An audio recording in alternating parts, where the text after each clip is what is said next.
Para sa ilang mambabatas, meron ng probable cause para ituloy ang impeachment laban kay Vice President Sara Duterte. Pinalaga naman ng defense team ng BICE ang sinasabing hindi raw pagtutugma ng Statement of Assets, Liabilities and Net Worth o SALN ni Duterte sa mga transaksyong dumaan sa kanyang bank accounts. May unang balita si Tina Panganiban Perez.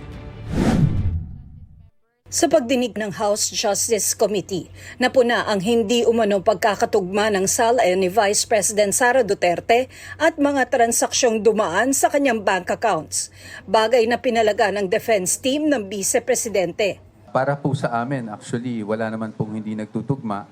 Perhaps it's just the way that things were presented. Kung accurate ba yung presentation na gano'n. Ang sabi ng Anti-Money Laundering Council o AMLAC, mayroong mahigit 600 covered at suspicious transactions na dumaan sa mga bank account ni Duterte at kanyang asawang si Attorney Manasseh Carpio na aabot sa 6.7 billion pesos, pero giit ng defense team, hindi raw nangangahulog ang may mali nang ginawa.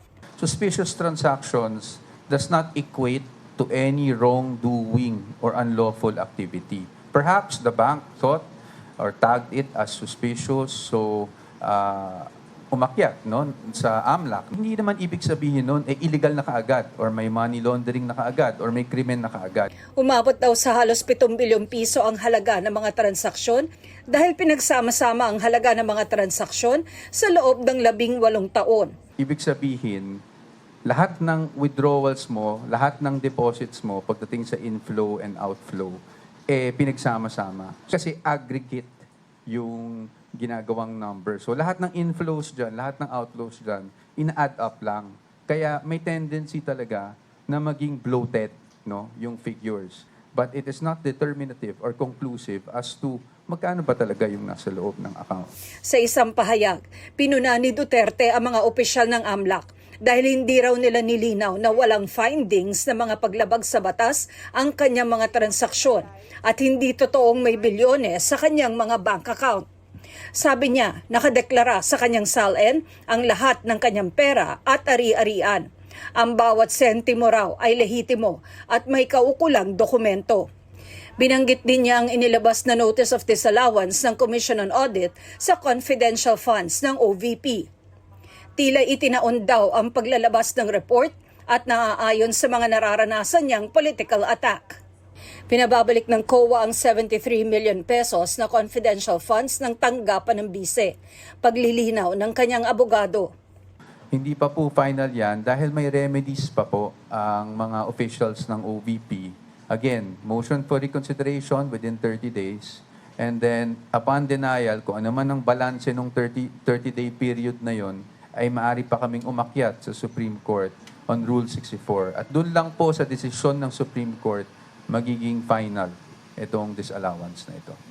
Sa testimonya naman ni dating Senador Antonio Trillanes IV na tumanggap umano ang BICE at kanyang pamilya ng pera mula sa isa umanong drug lord, sinabi ng BICE na halos isang dekada na raw gumagawa ng kwento si Trillanes hinggil sa di umano'y bilyones sa kanyang bank accounts. Wala raw nagbago sa kanyang mga kwento. Pero ngayon, ibang makinarya na raw ang nasa likod niya. Ito raw si Pangulong Bongbong Marcos na dapat anya ay magpa-drug test at ang mga tinawag ng BICE na mga law bender na kongresista na tumanggap ng mga maleta at paulit-ulit anyang binabaliwala ang constitutional limit. Kung gaano raw katindi ang paninira sa kanya, ganun din daw katindi ang katahimikan at takot ng administrasyon na managot sa bilyong-bilyong pisong ninakaw umano, inilagay sa maleta at inilabas ng bansa. Hinihinga namin ng reaksyon ng mga personalidad at mga tanggapang binanggit ni Duterte. Ipaniliwanag naman ng kanyang abogado ang sinabi sa komite na ilang taon umanong hindi nagdeklara ng cash on hand and in bank si Duterte. She disclosed because it was all lumped under yung others.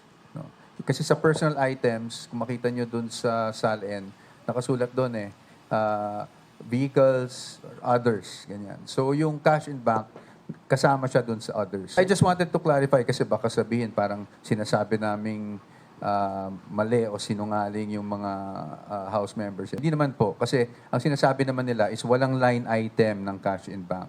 Muling iginiit ng defense team ng bise ang kanilang naunang posisyon na sa tamang forum lang haharap at sasagot si VP at ang kanyang mga abogado. A mere presentation of supposed evidence before a committee that is not authorized to conduct trial does not really amount to proof. Every evidence, whether it's something that you present in an ordinary case or in this case in an impeachment proceeding, must still survive scrutiny.